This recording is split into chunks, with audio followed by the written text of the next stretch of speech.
Hello, my name is Justina Reinhart. I'm a commercial photographer with a background in the equestrian industry. I specialize in photographing equestrian products and apparel, framing narratives, and creating visual identities for the brands that I work with. Don't you tell me that it wasn't meant to be. All the glitz, all in destiny. Just because it won't come easily.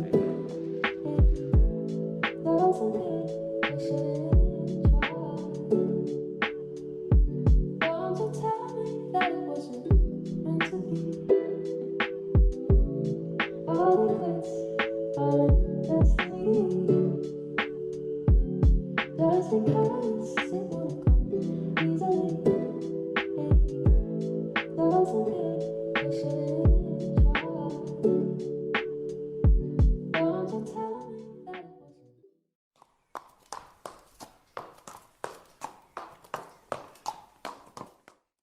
What has inspired me the most in finding my vision in equestrian product photography has actually had nothing to do with horses itself. I'm very inspired by what I see happening in the fashion world, in architecture, furniture design even, as well as in nature itself. Very inspired by the different use of textures and form. That is a huge part of what informs my work, as well as color palettes. Often what I see in nature, I like to reflect into my own work, whether or not I'm bringing that to the studio or kind of manufacturing something on set. Those are definitely the places that I draw the most inspiration from when it comes to my work. When it came to finding myself in a career in equine photography, I think I came upon it pretty organically and then fought against it for a little bit before finally figuring out the path that felt the most correct for me in this industry. So when I was younger, I used to play with Breyer horses, and I would create little scenes and photograph these scenes with the horses. I created stop motion videos of the horses and loved doing that. I just love to create and I love to style these things. And then when I was in my middle teen years, I was gifted a digital camera for my birthday. It was actually my first DSLR camera. And so then I was able to begin photographing portraits of my friends and their horses at the barn that I was running at the time.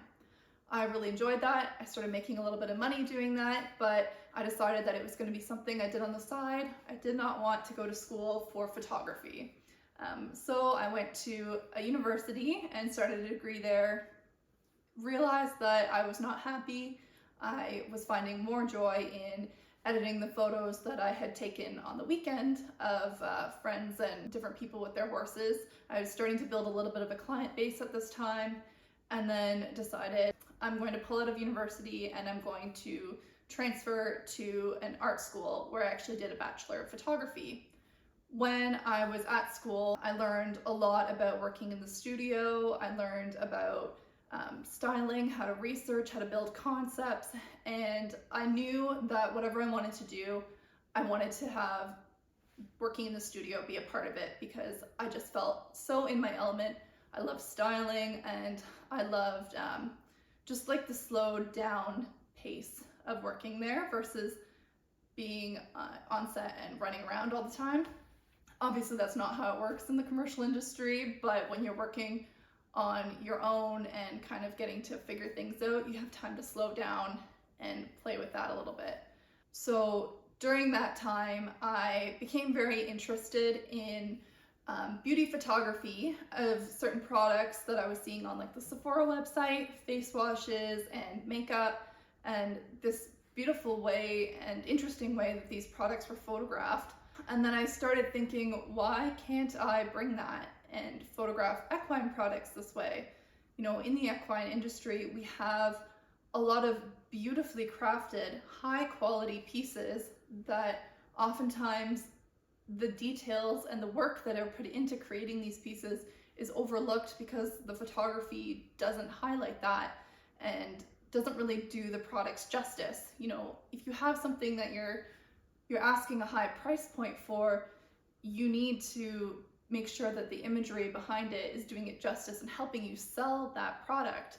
So I thought, you know what, I'm going to try to combine the aesthetic that I really am liking in these beauty products and the photography for those, as well as in the architecture industry and a lot of the work that I was seeing come out of a lot of Danish photographers at the time, and thought, you know what, I'm going to combine these two. And that is how I started photographing horses, equine products in the studio with this very specific vision. Some of my best experiences working in this industry has to be the people that you get to meet. As a rider in the industry, you do get to meet people, but you're often confined to the people in your own barn or the people that you're competing against.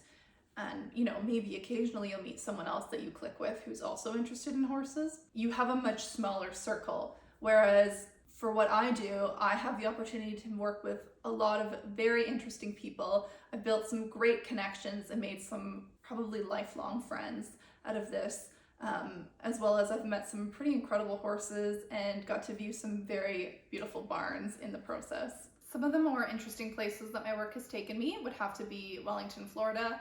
It's always lovely going down to Wellington, visiting friends and clients from Canada, as well as meeting lots of new people. There are so many people from around the world that come to Wellington for the winter circuit, and it's awesome to meet people that, you know, you've kind of built relationships with online but have never had the chance to meet in person, and Wellington is always a great opportunity to do that. When it comes to Canada, I had the opportunity to go and photograph and visit Spruce Meadows a few years ago. That was amazing. Growing up as a Canadian child, I think it's always a dream to visit Spruce Meadows. It's kind of like the idyllic horse show growing up as a little horse girl, and that was a kind of a childhood dream coming true. And then this past winter, I had the opportunity to photograph with a contract at the Royal Winter Fair in Toronto, which was just incredible. It was so busy, but you get to see everyone in the industry in Ontario kind of at the end of the season. Everyone's in a great mood. There's a great buzz going on in the atmosphere, and it's an interesting time because you get a lot of non-horse people in, and you get to kind of share a little part of your industry with them and then learn a lot more about agriculture in Ontario as well. When it comes to the most important piece of camera equipment for photographing horses, I would say obviously the camera is the most important, but outside of that you have C-stands, which for me is a very big part of my work because I like to take different elements from different photographs and combine them into one, and a lot of the time that involves things being held very still. Usually a C-stand will hold things a lot more still than an assistant's arm. And usually I need the assistants on set helping with other things, such as actually managing the horses. And then on top of that, lighting.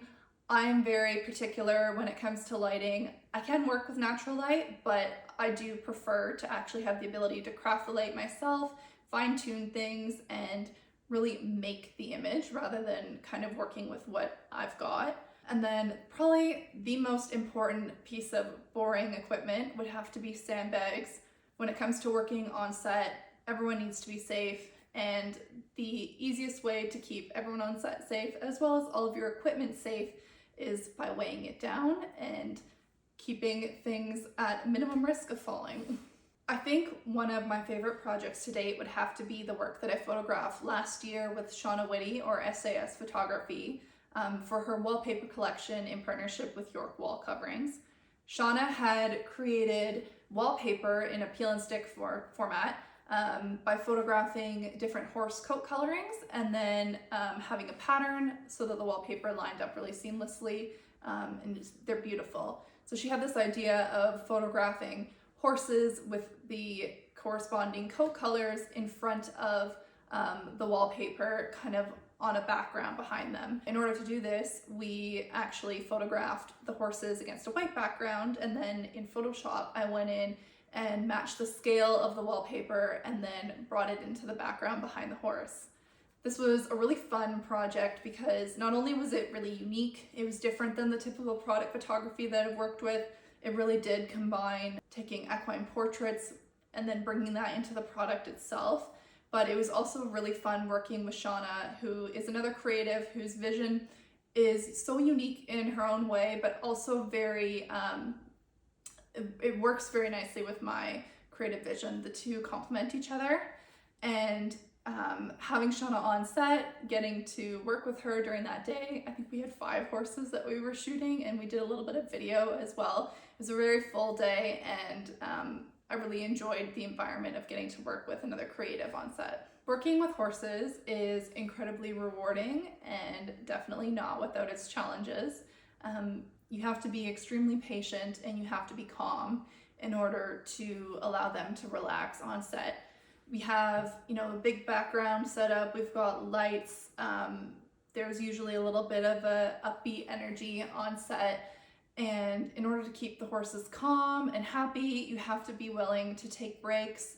You have to be patient. You have to be calm yourself, because they will feed off of if you're worked up and nervous.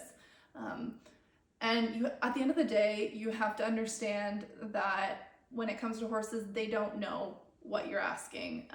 They don't know that you're wanting them to stand still because you're zoomed in really close on the object that's on their back. And if they move like a little bit of a hair of an inch, then the shot is going to be ruined. So you have to keep things in perspective and just do the best that you can. But that being said, you also have to be quick, because the horse's patience does run out. You can't have them standing under the lights for 4 hours as you can with other types of models for shoots. You have to be quick moving throughout the whole set. You have to be quick to get your shots. And that's when it comes in handy having assistants on set, because you have people to help you do things and move things so that you're able to get those shots in good timing. When it comes to my ideal work schedule, I'd say I'm pretty fortunate in the sense that I have crafted that for myself in a way. Being self-employed, obviously when it comes to days on set, those are usually long days. There's a little bit of driving involved, and there's only so much of that I can control. But the majority of the work for me is in the post-production side. Usually shooting is just 1 day. Occasionally we'll have a 2-day shoot, but for the most part they're 1-day jobs. And then you're spending, a week or 2 on the retouching side after getting all the images ready for delivery for the client. So for my day-to-day at home, I'm a pretty early riser. I'm up, 5 o'clock in the morning, get my workout in, come back, have breakfast, and then I will edit until about lunch, take a break, come back, and then I try to wrap up my editing by 5:30, 6 o'clock, and then kind of wind down for the night and give my eyes a break from staring at a screen all day. When it comes to editing images, obviously sometimes you have to put in longer days in order to meet a deadline, and that's just the reality of the industry. But you are always going to need to give your eyes a break at some point, because you see things differently when you come back to look at an image with fresh eyes versus having stared at it for 8 hours straight. One of the biggest things that I've learned with working with horses is not only to have patience and to move quickly, but I'm just so amazed with the amount of trust that these animals place in the people that are handling them. A lot of the time the horses are walking onto set and they've never seen lights like this or a big background setup before, and you've got this giant umbrella that's up 10 feet in the air and it's a 7-foot wide umbrella. I can see how that would be pretty scary looking. But yeah, if they walk onto set, and a lot of the time they're pretty calm as long as the people around them are calm. I think one of the most important things that you can do as an equine photographer starting out, or as any photographer in general, would be to find a mentor, someone who you trust, in order to help you out, not only with learning the technical side of the business, but with learning the business side, because you can be an extremely talented photographer, and if you don't have a good handle on the business side of things, you unfortunately will not make it in the industry, and then you won't be able to keep doing what you love, which is obviously taking photos of horses. So it's so important to learn and figure out how to make yourself profitable, as well as learn how to deal with clients. There's a lot that a mentor can help you with. The other most important thing I would say is to focus on pulling inspiration from places beyond just equine photography. It can be so easy to zone in on seeing a certain photographer that you really like, whose style you really want to emulate, and then just zoning in and basically trying to copy their work. And that's not a good way to create your own brand as a photographer. And it also doesn't really teach you anything. There's a difference between doing that, once or twice in order to try to figure out how to do something in a certain style versus like creating your entire brand image on that. But I would say the biggest thing is to pull inspiration from multiple different genres of photography. Find things that appeal to you in, different genres. Find things that appeal to you in different mediums of art, not just photography.